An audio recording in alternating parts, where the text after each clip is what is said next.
कल हमने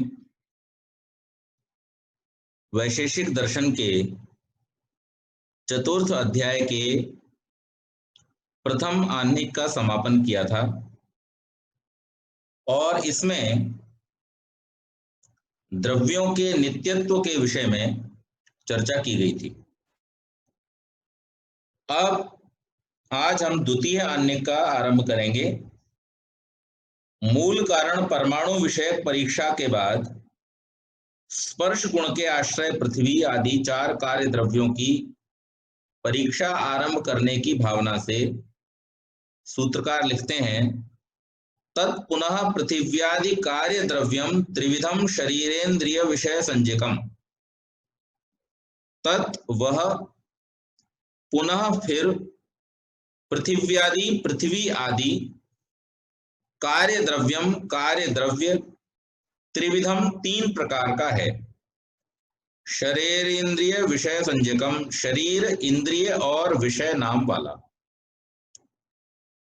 यानी जो पिछले प्रसंग में बतलाया गया था कि पृथ्वी, जल, अग्नि, वायु ये चारों द्रव्य नित्य अनित्य भेद से दो प्रकार के होते हैं।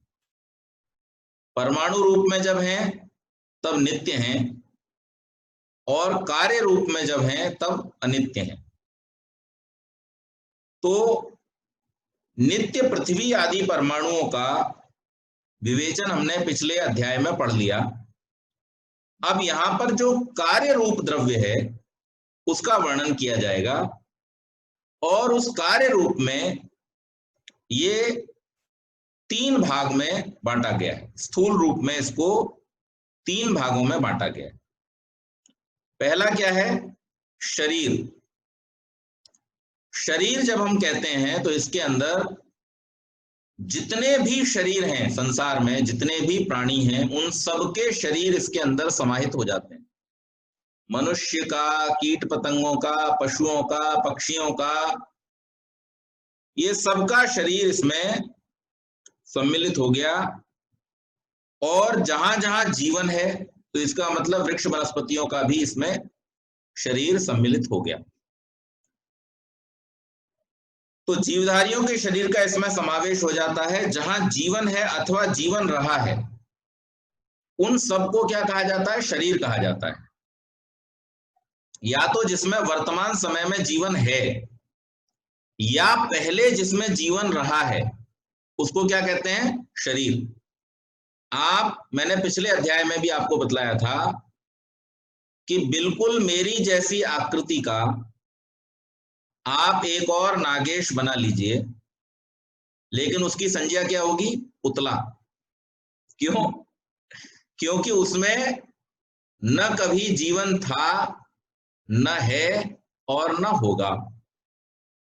तो यहां पर इतनी सुंदर सटीक परिभाषा देते हुए शरीर की ऋषि कहते हैं जिसमें वर्तमान में है अथवा पहले कभी जीवन था, यानी मृतक भी है जो, वो भी शरीर तो है ही, तो उसकी शरीर संज्ञा है जिसमें जीवन है या जीवन था। जिसमें जीवन नहीं है वो निर्जीव है, वो शरीर नहीं हो सकता। वो मूर्ति हो सकती है, पुतला हो सकता है, स्टैच्यू हो सकता है, जिस नाम से आप पुकारें, लेकिन वो शरीर कभी भी नहीं कहला सकता। शरीर केवल उसकी संज्ञा है जिसमें या तो वर्तमान में जीवन है या पहले कभी जीवन रहा है, उसी को हम शरीर की संज्ञा देते हैं। और चेष्टा, इंद्रिय और अर्थों का आश्रय शरीर है। यानी आत्मा जब तक शरीर में है तभी तक वो चेष्टा कर सकता है।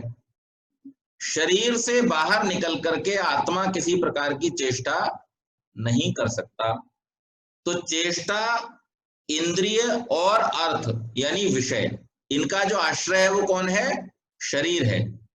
इंद्रियों का आश्रय भी शरीर है। इंद्रियां भी अपने कार्य कब कर पाती हैं? जब वो शरीर के साथ में जुड़ी हुई होती हैं। इंद्रियां अगर केवल आत्मा के साथ में है तो वो अपना कार्य नहीं कर सकती। कहां करेंगी? शरीर के साथ में जुड़ करके ही वो अपना कार्य कर सकती हैं। और द्रव्य अर्थात जो उनके अर्थ हैं, विषय हैं, उन विषयों का ग्रहण भी शरीर के होते हुए ही हो सकता है।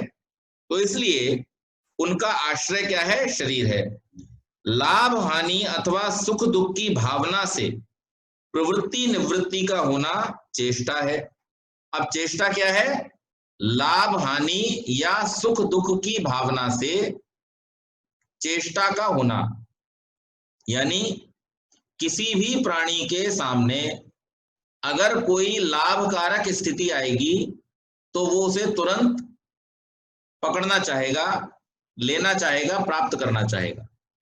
और अगर उसे कोई हानिकारक अवस्था दिखाई देगी, चोट लगने की संभावना, जीवन के लिए संकट अथवा और किसी तरह की हानि, तो वो तुरंत उससे बचना चाहेगा। तो ये ग्रहण करने या बचने का जो प्रयास है, इसका नाम क्या है? चेष्टा। तो सुख और दुख की दृष्टि से, हानि और लाभ की दृष्टि से जो चेष्टा की जाती है उसका नाम क्या है?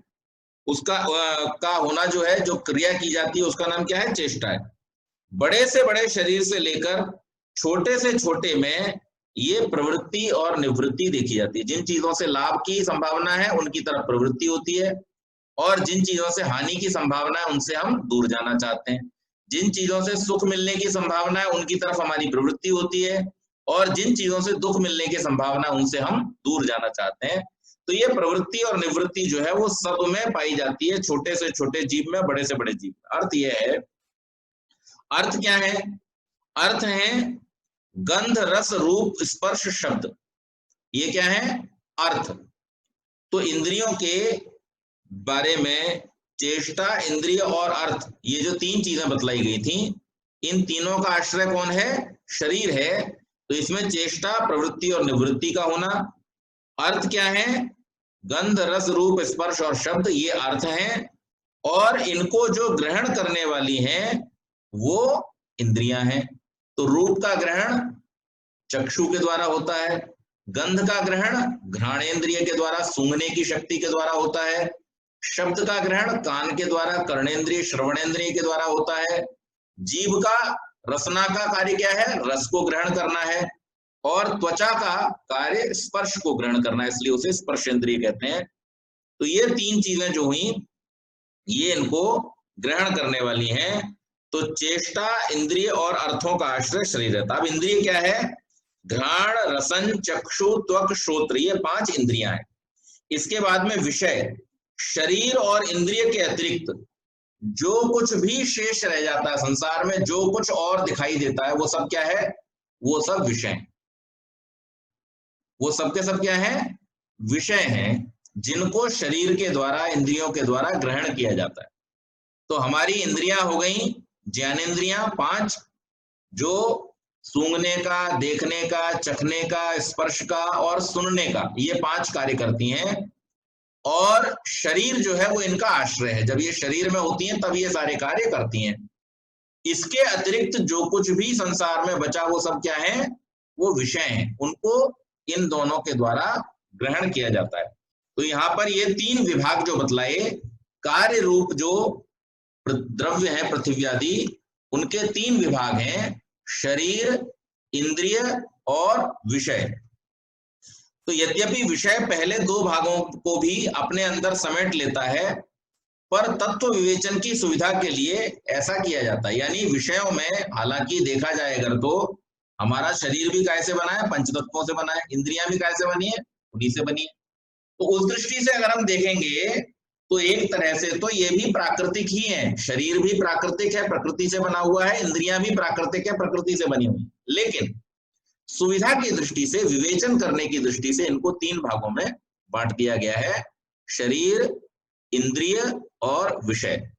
अब यहां पर फिर जिज्ञासा की गई कि मानव शरीर को पार्थिव बताया गया, इसके समवायी कारण तत्व क्या केवल पार्थिव है, यानी पृथ्वी तत्व से ही केवल बना है क्या, या अग्नि, जल आदि तत्व भी इसमें सम्मिलित हैं? तो यहां पर कहते हैं प्रत्यक्षाणाम संयोगस्या प्रत्यक्षत्वात् पंचात्मकम न विद्यते। प्रत्यक्षाणाम, प्रत्यक्ष और अप्रत्यक्ष द्रव्यों के संयोगस्य, संयोग का अप्रत्यक्षत्वात् प्रत्यक्ष न होने के कारण पंचात्मकम 5 भूतों से बना शरीर न नहीं विद्यते है। प्रत्यक्ष और अप्रत्यक्ष द्रव्यों के परस्पर संयोग का प्रत्यक्ष नहीं हुआ करता, ये एक व्यवस्था है। जैसे प्रत्यक्ष द्रव्य एक मान लीजिए घड़ा, हमारे सामने एक घड़ा रखा हुआ है। दूसरा अप्रत्यक्ष द्रव्य है आकाश। अब इन दोनों के संयोग का प्रत्यक्ष नहीं हो सकता। यदि पांचों भूत तत्व मिलकर संयुक्त होकर शरीर का आरंभ करते तो शरीर प्रत्यक्ष न होता। भूतों में 3 प्रत्यक्ष और 2 अप्रत्यक्ष हैं। इनके संयोग का जब प्रत्यक्ष नहीं हो सकता तो उससे आरब्ध शरीर कैसे प्रत्यक्ष होता। पर शरीर प्रत्यक्ष है, इससे स्पष्ट है न 5 भूत तत्व इसके समवायी कारण है, न उनका संयोग असमवायी कारण। तब शरीर में जलीय आदि अंश उपलब्ध कैसे होते हैं। जल, तेज, वायु, आकाश सभी की उपलब्धि पसीना, रक्त, गर्मी, प्राण, अपान आदि अवकाशदान आदि के रूप में सदा रहती है। वस्तुतः जलीय आदि अंश शरीर के उपादान अथवा समवायी कारण नहीं है, ये केवल उपष्टंभक सहयोगी सहारा देने वाले हैं। सहयोगी रूप में शरीर के साथ इनका संयोग है, पर उनके समवायी कारण न होने से उनका संयोग शरीर का असमवायी कारण नहीं होता। अन्य भूतों का सहयोग केवल आत्मा के शरीर में रहने पर होता है। आत्मा के शरीर से बाहर निकल जाने पर अन्य किसी भूत का सहयोग शरीर के साथ नहीं रहता। शुष्क शरीर में केवल पृथ्वी के गंध आदि गुण उपलब्ध होते हैं। यह स्थिति शरीर के केवल पार्थिव होने को स्पष्ट करती है। तो यहां पर क्या बतला रहे हैं, जिज्ञासा ये की गई कि आप कहते हैं पार्थिव शरीर, हम भी व्यवहार में संसार में क्या कहते हैं, पार्थिव शरीर। अब ये पार्थिव शरीर जो कहा गया, तो क्या इसमें बाकी अन्य तत्वों का होना नहीं माना जाए। कहते हैं है, लेकिन समवायी कारण के रूप में नहीं है, यानी वो इसके मूल कारण नहीं है। मूल कारण केवल पृथ्वी तत्व है। शेष जो तत्व हैं उनका संयोग केवल आत्मा के रहते हुए होता है। जैसे ही आत्मा शरीर को छोड़ करके चला जाता है, इस शरीर से जल भी चला जाता है, वायु भी चला जाता है, और केवल मात्र पृथ्वी द्रव्य ही इसमें शेष रह जाता है।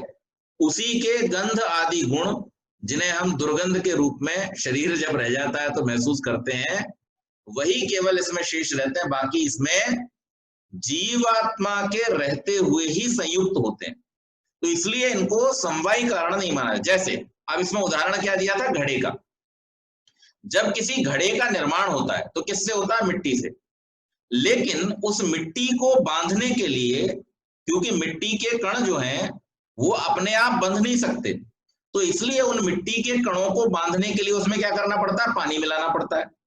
अब पानी मिला करके आपने मिट्टी गीली की, या कुम्हार ने मिट्टी गीली की, गीली करके उसको चाक पर रखा, चाक पर रख करके वो जो स्नेह के कारण, जल के स्नेह के कारण मिट्टी के बंधे हुए जो कण हैं, अब वो बिखरेंगे नहीं, और उससे उनने घड़े की आकृति एक बना करके तैयार कर दी।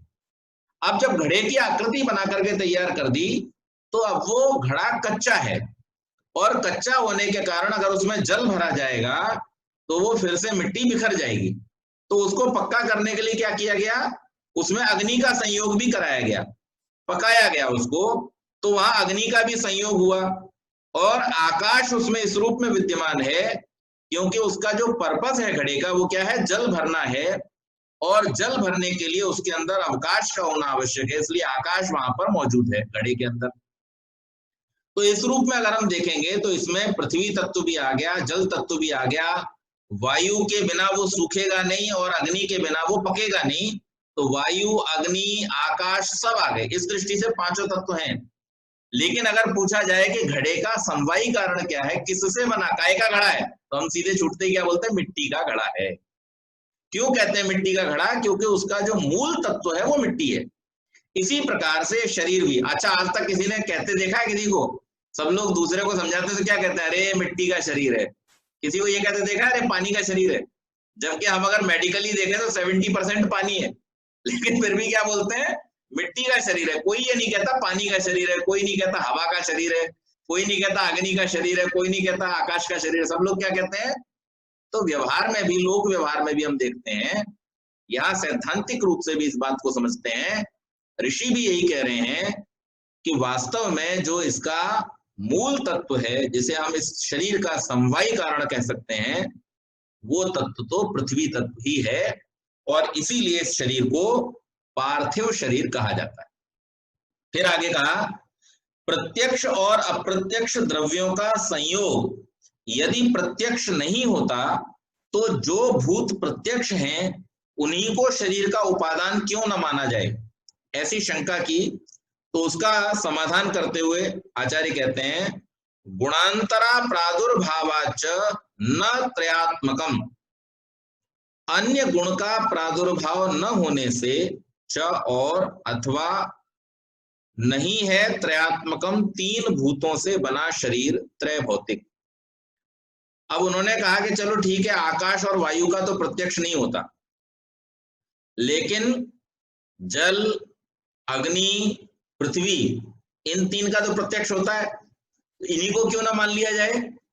तो उसका समाधान करते हुए कहते हैं, शरीर त्रय भौतिक नहीं है। कारण यह है कि शरीर में जो गुण उपलब्ध होते हैं वो केवल जल व तेजगत गुणों से आरब्ध नहीं है। यदि जल और तेज शरीर के उपादान होते तो शरीर में जलीय गुण स्नेह उपलब्ध होता, तथा पृथ्वी, जल, तेज के रूप, रस और स्पर्श मिलकर कार्य शरीर में चित्र रूप, चित्र रस और चित्र स्पर्श का आरंभ करते। जैसा कि विविध वर्ण के अवयवों से आरब्ध अवयवी में चित्र रूप उपलब्ध होता है, कार्य में गुणों की उत्पत्ति कारण गुण पूर्वक हुआ करती है। इस व्यवस्था के अनुसार शरीर में केवल पार्थिव गुण उपलब्ध होते हैं, इसलिए पार्थिव अवयवों से शरीर का आरंभ माना जाना चाहिए। शरीर का आरंभ अथवा उत्पाद न पांच भूतों के संयोग से संभव है और ना ही तीन भूतों के संयोग से। तो अब यहाँ पर एक और बात उन्होंने स्पष्ट की, जब ये पूछा गया और ये शंका जताई गई कि अगर हमें आकाश और वायु का अगर नहीं भी होता है, लेकिन पृथ्वी, जल और अग्नि, इन तीन तत्वों का तो हमें शरीर में प्रत्यक्ष होता है, तो ऐसा ही क्यों ना मान लिया जाए। तो वहां पर वो एक समाधान देते हैं कि कार्य द्रव्य में कारण द्रव्य के गुणों का दिखाई देना अवश्यम भावी है। अगर ऐसे मान लिया जाए तो शरीर में रस कहाँ दिखाई देता है, शरीर में अग्नि कहाँ दिखाई देती है। अगर वो इसके समवायी कारण होते तो रस और अग्नि इस शरीर में स्वभाव से दिखाई देते। जैसे अगर किसी कपड़े को बनाने में तीन रंग के धागे मिलाए जाएं तो उस कपड़े में भी तीनों रंग दिखाई देंगे। दूसरी बात, तीन अलग अलग प्रकार के धागे मिलाए जाएं, एक धागा आप कॉटन का मिला दें, दूसरा धागा पॉलिएस्टर का मिला दें, तीसरा धागा आप जरी का मिला दें, सोने का मिला दें, तो इन तीन प्रकार के धागों से अगर आप कपड़ा बनाएंगे तो वो तीनों प्रकार के रंग, तीनों प्रकार के धागे, तीनों प्रकार के पदार्थ उस द्रव्य रूपी कपड़े में आपको दिखाई देंगे, महसूस होंगे, समझ में आएंगे। लेकिन जब हम शरीर को देखते हैं तो उसमें इस प्रकार की कोई व्यवस्था दिखाई नहीं देती है। शरीर में केवल और केवल पार्थिवता ही दिखाई देती है, और इसलिए ये बात स्पष्ट होती है कि ये शरीर कैसा है, पार्थिव ही है। न तो ये पांच भूतों के संयोग से बना है और ना ही तीन भूतों के संयोग से बना है। जब जीव पार्थिव शरीर में प्रवेश कर जाता है उसके बाद में उसकी आवश्यकता अनुसार इन पदार्थों का संयोग होता चला जाता है। जैसी जैसी आवश्यकता होती है वैसा वैसा ये उनका संयोग प्राप्त कर लेता है।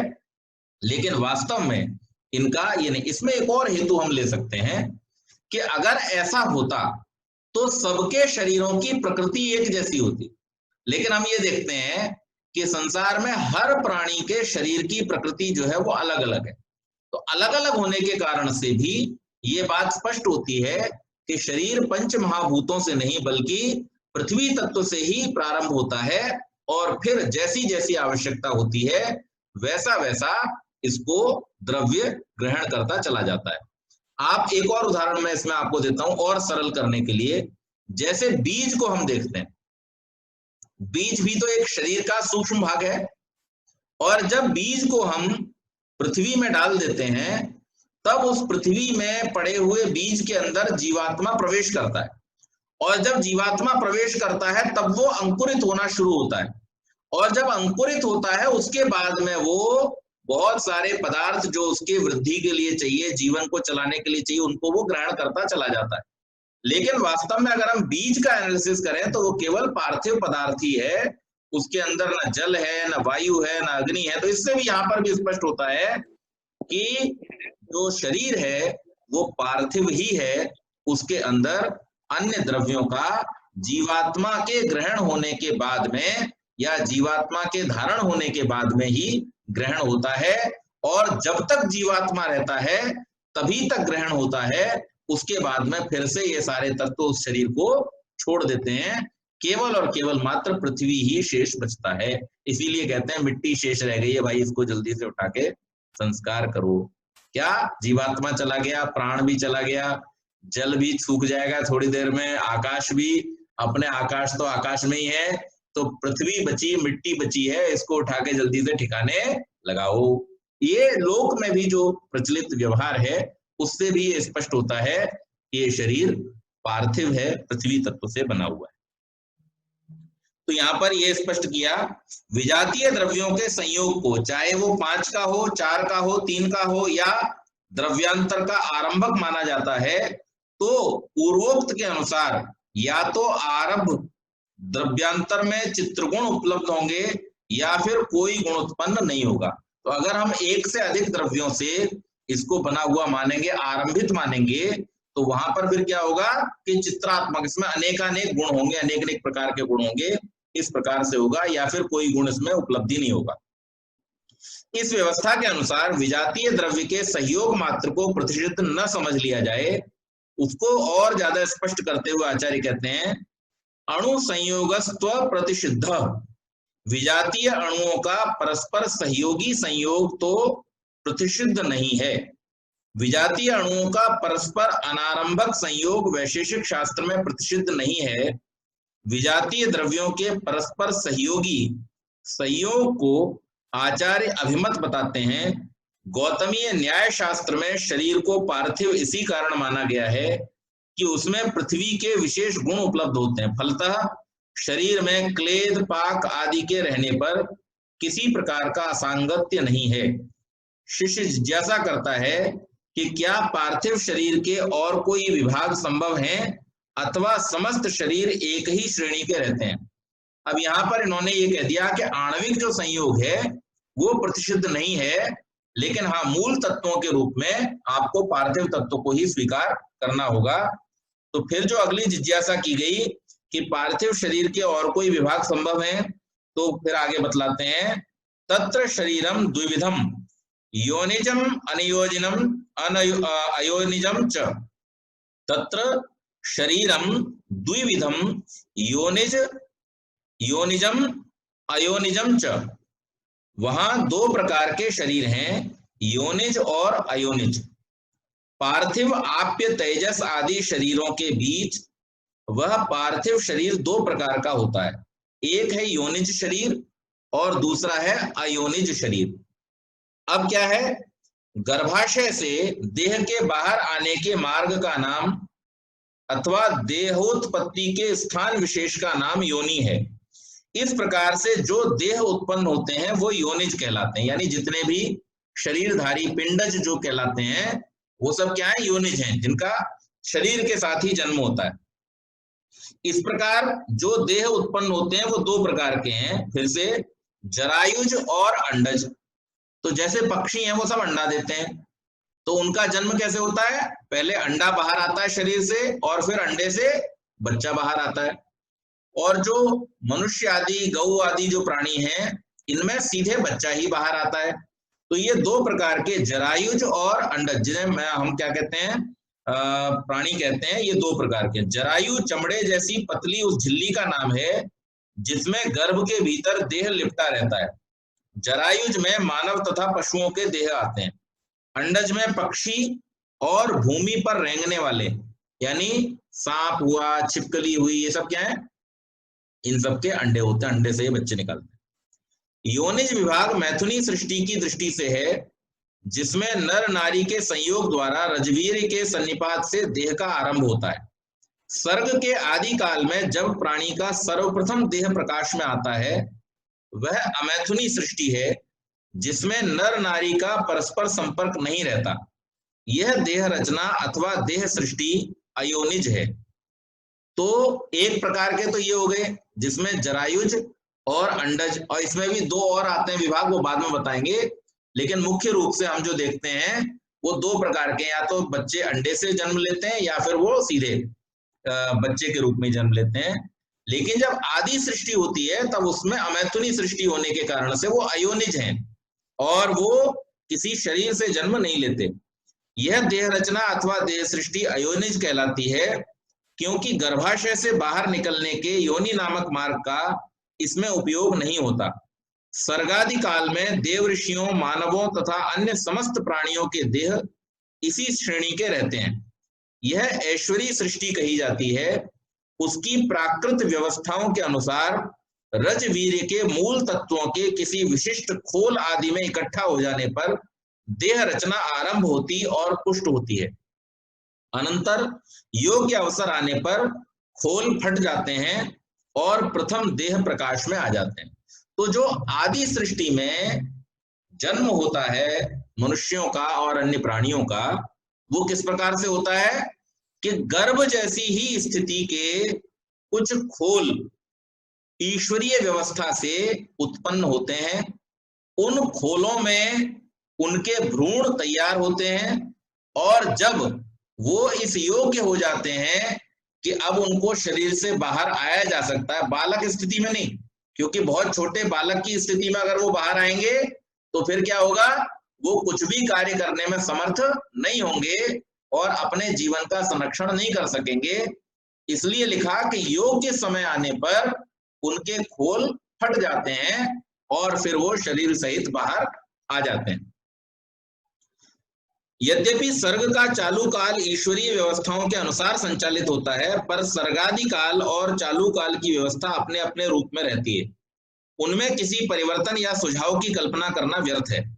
उनकी अपनी स्थिति का समझना अपेक्षित रहता है। समझ में अंतर हो सकता है, वस्तुस्थिति कैसी भी हो, समझ पर कोई इस प्रकार का विराम नहीं है। पार्थिव शरीर की अयोनिज श्रेणी में दो भेद स्वेदज और उद्भिज और हैं। इसमें प्रथम शरीर ऊष्मा अर्थात हीट का सहयोग प्राप्त करके उत्पन्न होते हैं। स्वेद या पसीना गर्मी का परिणाम है। ये शरीर ऊष्मज भी कहलाते हैं। और उद्भिज में वृक्ष, लता, वनस्पति आदि आते हैं जो भूमि को फोड़कर ऊपर निकलते हैं।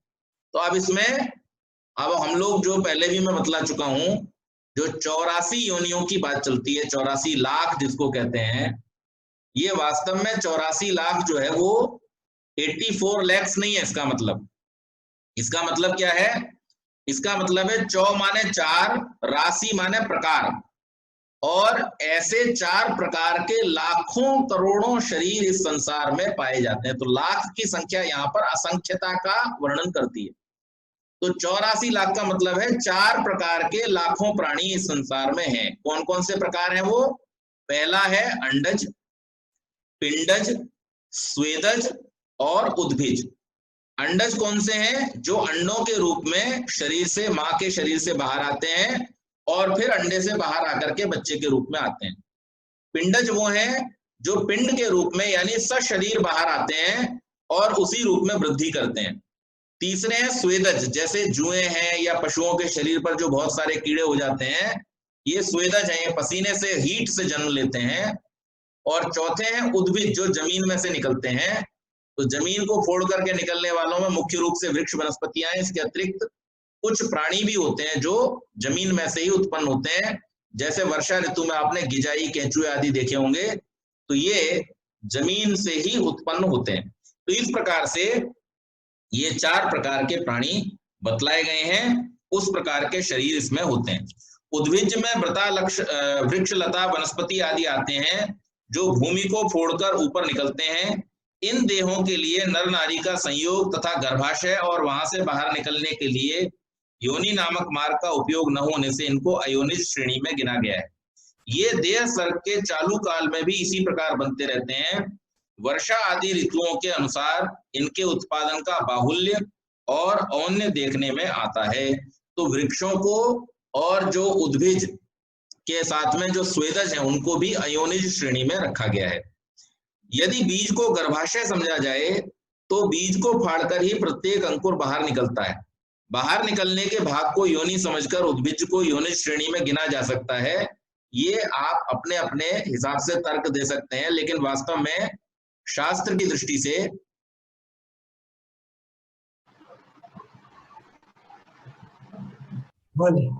तो शास्त्र की दृष्टि से इनको इन 4 भागों में बांटा गया है। 4 में भी फर्दर जो पहले 2 भागों में योनिज और अयोनिज, योनिज और अयोनिज को फिर से 2-2 भागों में, योनिज में अंडज और पिंडज आते हैं और अयोनिज में स्वेदज और उद्भिज आते हैं। इस प्रकार से 4 भागों में बांटा गया।